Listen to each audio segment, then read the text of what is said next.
10 interesting and unheard stories of Shri Ram's life. Shri Ram के जीवन के 10 प्रमुख रोचक और अनसुने किस्से।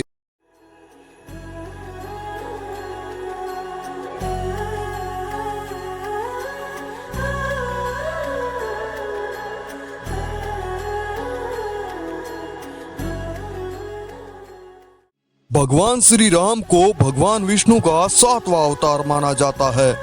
प्रभु श्री राम के जीवन से जुड़े कई अनसुने और रोचक तथ्य हैं जो आपने पहले कभी नहीं सुने होंगे। वाल्मीकि ने जो रामायण लिखी उसके अलावा भी कई रामायण प्रचलित है जिसमें श्री राम के जीवन के पहलुओं को नए तरीके से उजागर किया गया है और कुछ ऐसी भी बातें बताई गई है जो आपको वाल्मीकि रामायण में पढ़ने को नहीं मिलेगी। वीडियो में आगे बढ़ने से पहले आप हमारे चैनल पर नए हैं तो चैनल को सब्सक्राइब करके बेल आइकन जरूर प्रेस करें। चलिए दोस्तों वीडियो को शुरू करते हैं। नंबर 10, 14 कलाएं। श्री राम को 16 में से 14 कलाओं का ज्ञान था जो कि चेतना का सर्वोच्च स्तर होता है। इसीलिए प्रभु श्री राम को पुरुषों में उत्तम कहा जाता है। नंबर 9, 16 गुणों से युक्त। श्री राम 16 गुणों से युक्त थे जो कुछ इस प्रकार है। नंबर 1, गुणवान, योग्य और कुशल। नंबर 2, सकारात्मक प्रशंसक। नंबर 3, धर्मज्ञ, धर्म का ज्ञान रखने वाला। नंबर 4, कृतज्ञ, आभारी और विनम्रता से आभार जताने वाला। नंबर 5, सत्य, सत्य बोलने वाला।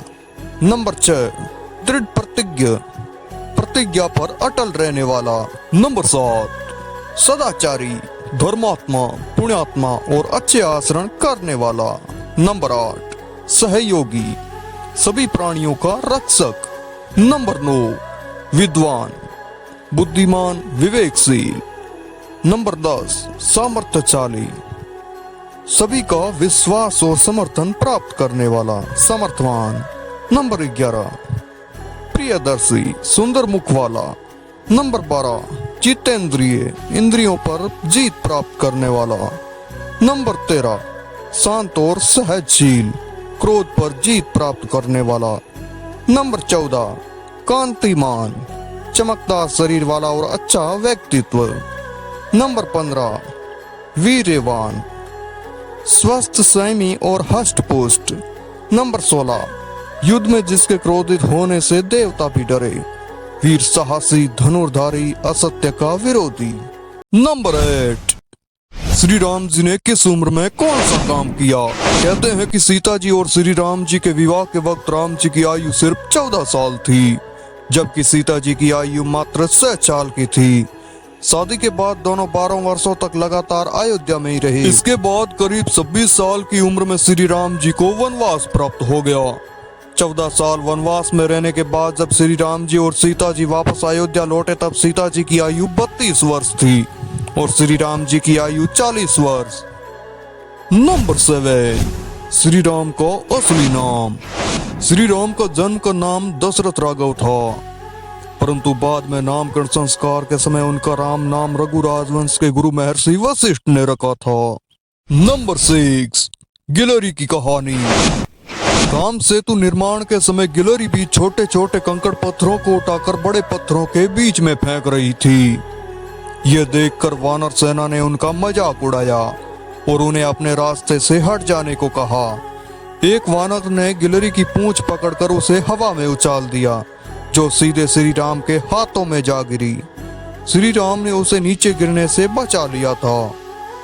फिर श्री राम ने वानरों को समझाते हुए कहा कि तुम जो बड़े पत्थर समुद्र के बीच में जमा कर रहे हो वे सभी पत्थर तभी तक मजबूत रहेंगे जब तक गिलहरियों द्वारा फेंके गए छोटे पत्थर उनके बीच में जमा रहेंगे। इसलिए किसी के काम को छोटा न समझो। इसके बाद श्री राम ने बड़े प्रेम से गिलहरी पर अपनी उंगलियां फेरकर आशीर्वाद दिया।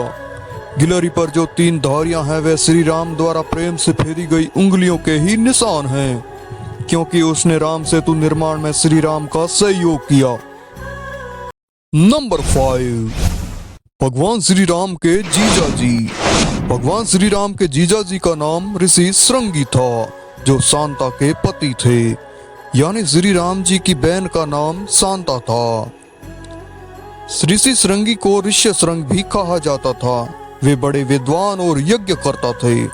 गुरु वशिष्ठ के कहने पर राजा दशरथ ने उनसे पुत्रेष्टि यज्ञ करवाया था, जिसके फलस्वरूप दशरथ को 4 पुत्रों की प्राप्ति हुई थी। नंबर 4, कोदंड। बहुत कम लोगों को मालूम होगा कि भगवान श्री राम के धनुष का नाम कोदंड था, इसीलिए भगवान श्री राम को कोदंड कहा जाता है। कोदंड का अर्थ होता है बांस से निर्मित। कोदंड एक ऐसा धनुष था जिसे हर कोई धारण नहीं कर सकता था। कोदंड एक ऐसा धनुष था जिसे छोड़ा गया बाण लक्ष्य को भेद कर ही वापस आता था। एक बार की बात है कि देवराज इंद्र के पुत्र जयंत ने श्री राम की शक्ति को चुनौती देने के उद्देश्य से कुएं का रूप धारण किया और सीता जी के पैरों में चोंच मारकर लहू बहाकर भागने लगा। तुलसीदास जी लिखते हैं कि जैसे मंदबुद्धि चींटी समुद्र का था पाना चाहती हो, उसी प्रकार उसका भी अहंकार बढ़ गया था। जब रक्त बहा देखकर श्री राम जी ने धनुष पर तीर चढ़ाकर संधान किया, अब तो जयंत जान बचाकर भागने लगा। अब जयंत अपना असली रूप धारण कर पिता इंद्र के पास गया। जब नारद जी ने जयंत को भयभीत और व्याकुल देखा तो उन्होंने कहा कि अब तो तुम्हें प्रभु श्री राम ही बचा सकते हैं, उन्हीं के चरण में जाओ। तब जयंत ने पुकार कर कहा, हे शरणागत, हे हितकारी, मेरी रक्षा कीजिए, प्रभु श्री राम मेरी रक्षा कीजिए। और कोदंड का बाण वहीं रुक गया। नंबर 3, विष्णु सहस्रनाम। विष्णु के 1000 नामों में राम नाम 394 नंबर पर आता है। अंत में बताया गया है कि सिर्फ राम का नाम जपने से विष्णु सहस्र नाम का पाठ पूर्ण होता है। विष्णु सहस्र नाम का पाठ पढ़ने से समस्त मनोकामनाएं पूर्ण होती है। घर में धन धान्य सुख संपदा बनी रहती है। यदि आप विष्णु के सहस्र नाम स्तोत्र यानी विष्णु के 100 नामों और उसकी महिमा पढ़ने में असमर्थ हो तो मात्र एक श्लोक से ही इस पाठ का पुण्य प्राप्त किया जा सकता है, जो इस प्रकार है।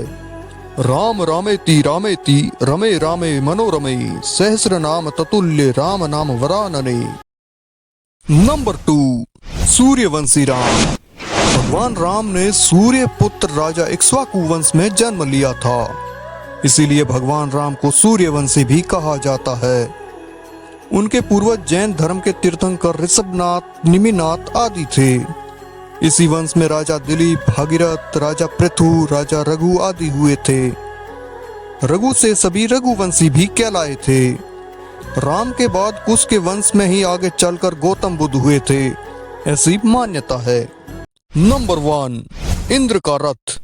मायावी रावण को हराने के लिए भगवान राम को देवराज इंद्र ने एक रथ दिया था। इसी रथ पर बैठकर भगवान राम ने रावण का वध किया था। वीडियो के अंत में आप हमें कमेंट बॉक्स में लिखकर जरूर बताएं कि ये जानकारी आपको कैसी लगी।